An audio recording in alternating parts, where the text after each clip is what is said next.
Hey y'all, MyriaCom here again, they them theirs, and thanks for being here to listen to me ramble about stuff. I'm gonna do a short one today. I got roped into being social yesterday, which is why I didn't do a video, and why you've got cozy Myri today. Glasses, robe, don't feel like getting spiffied up for a video. But, anyway, I got roped into being social, and I say that like it was fun. I had fun, but also it was like a big break from my routine.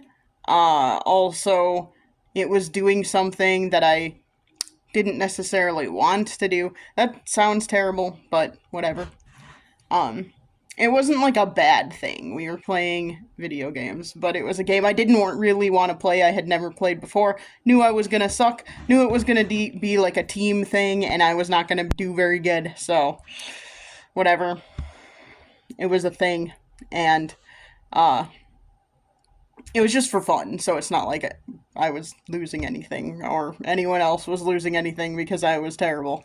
But it's just one of those things where I always want to, I especially if other people are involved, I always want to do my best so that I'm not like bringing other people down, and I kind of brought other people down. So, but anyway, it took a lot out of me. I've mentioned numerous times that I am an introvert, and hanging out with people takes a lot out of me, especially because it was a break from my routine, and that takes some stuff out of me as well.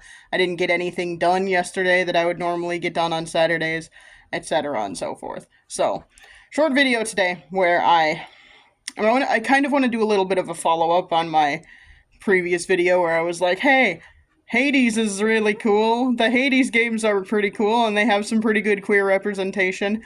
And I want to follow up on that to, like, correct a couple of things or whatever. Like, it's been a long time since I played the first game, but I was like, I know there's queer stuff in there. I know that's a thing that happens. And my immediate thought was, Theseus and Asterius, the Minotaur, and I was not technically wrong.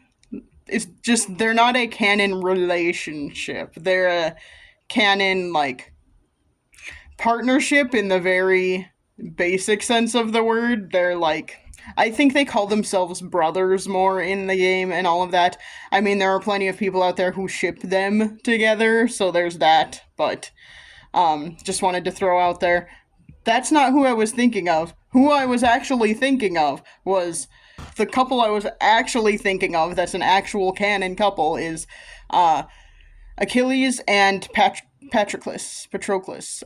However you pronounce it. I can't remember how they pronounce it in the game. But that's the one I was thinking of. That's an actual canon gay relationship. That was probably actually, like, they were a couple in the myth as well. So, that's kind of cool and all of that. I also wanted to follow up to say, of course, I did put this in text in my video when I was editing, but there is a non-binary character and it's Chaos, and how could I forget about Primordial Chaos, who is genderless completely and is the mother and father of all things and is the creator of everything. Like, how did I forget Chaos? I don't know, but I did. Chaos is interesting, a lot of fun. I like Chaos. Hooray. Not just because they're non-binary. What else? I also wanted to point out, I haven't, like, looked into it again very much, but I recall that there are also, like, canon polyamorous ships in the game as well, in the first one. Haven't encountered that in the second one yet. I'm still not done. I have, done a lot of stuff in the second game, but I haven't finished it yet. But there are canon polyamorous relationships in the first game. One that I can think of off the top of my head. It might be the only one. Can't remember. Is, like I said, it's been a while. After I finish the second game, I'm probably gonna go back and replay the first one just for fun. The polyamorous relationship that I can recall, at least, again, there might be more. This is the one I remember off the top of my head.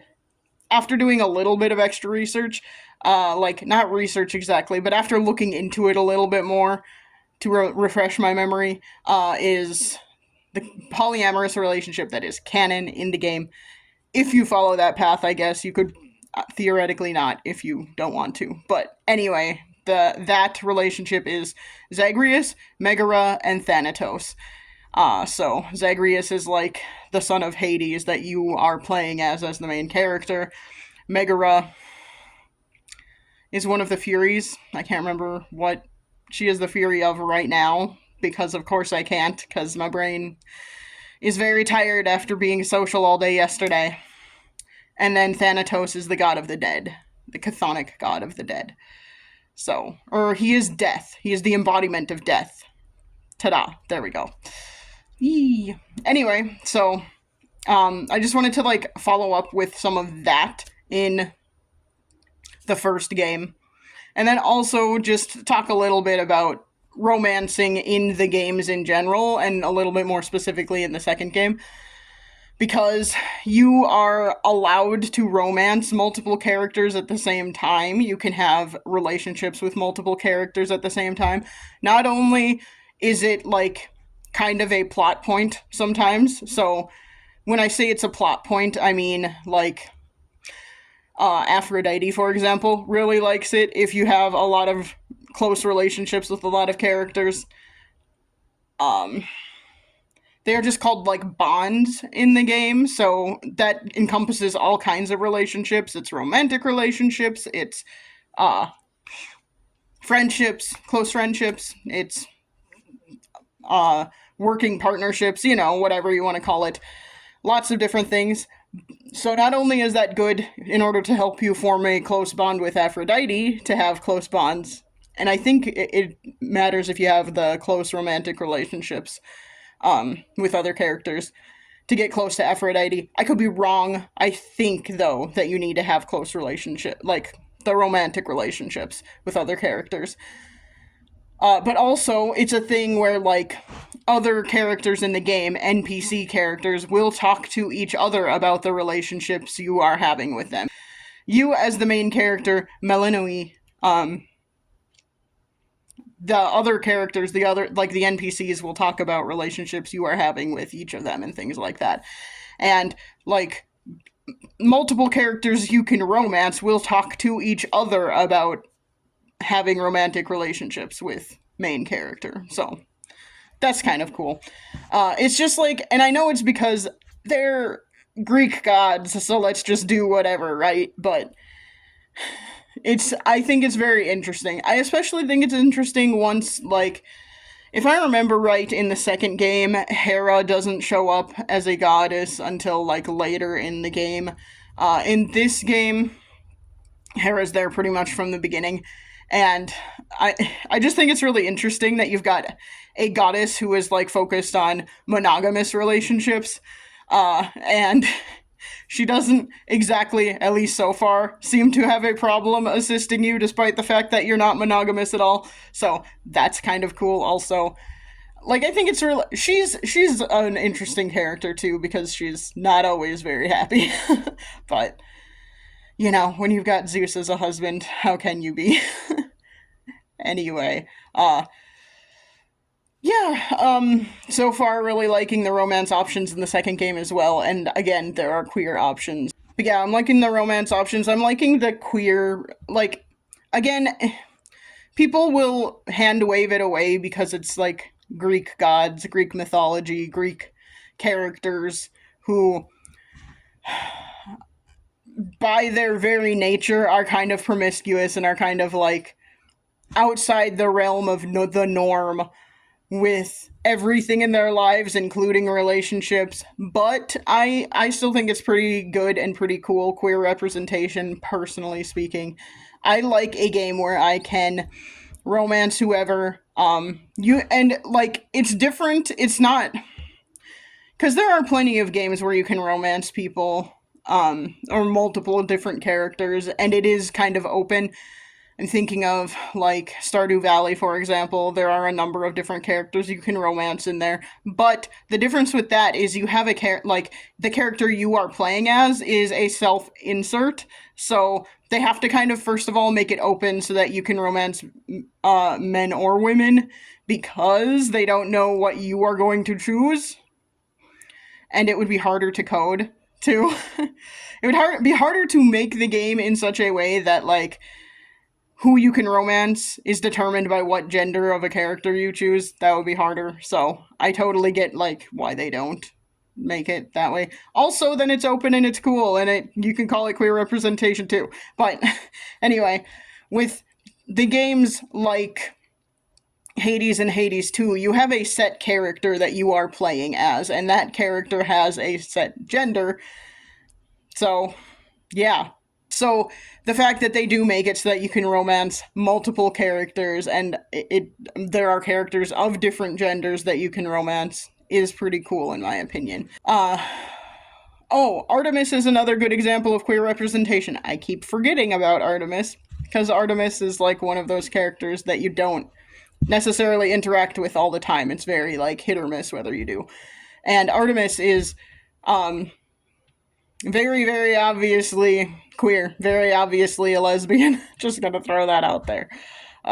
Very, like, not into guys pretty much at all. In the first game, like, you as Zagreus, the main character, can form a bond with her, obviously, but she, in the second game, constantly just talking about her nymph friends and wanting to hang out with them and how cool they are and all of that. So that's pretty interesting.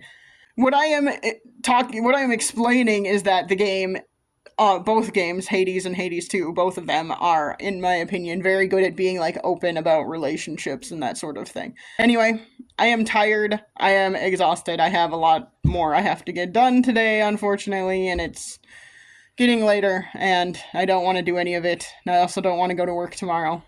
But just wanted to talk about that a little bit. I don't know. I'm really into this game. I knew I would be, because I really liked the first game a lot. Knew I would like the second one. Having a lot of fun with it, and I do really like the relationships. I think that's one of my favorite parts of it. Obviously not the only thing. I like collecting stuff. I like making progress. I like unlocking all the things, but I really like the relationship aspect of it. That's one of my favorite parts about, like, the storyline, is, like, finding out how these different characters can interact with each other, how these different characters can, like, learn how to coexist and learn how to explore their feelings and stuff like that.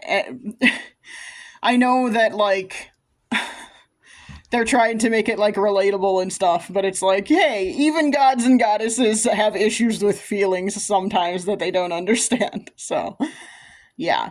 Anyway, I'm gonna leave it there because, like I said, tired. Anyway, thanks for listening. I appreciate that. Let me know if you have played Hades or Hades 2, and if you are into those games and what you like about them. I'm not gonna tag them, though, because that's not the point of this. The point of this is to talk about queerness during Pride Month. And I'm sorry I missed a video yesterday. And yeah, thanks for listening. Really appreciate that. And I'll try and chat at you again soon. Bye.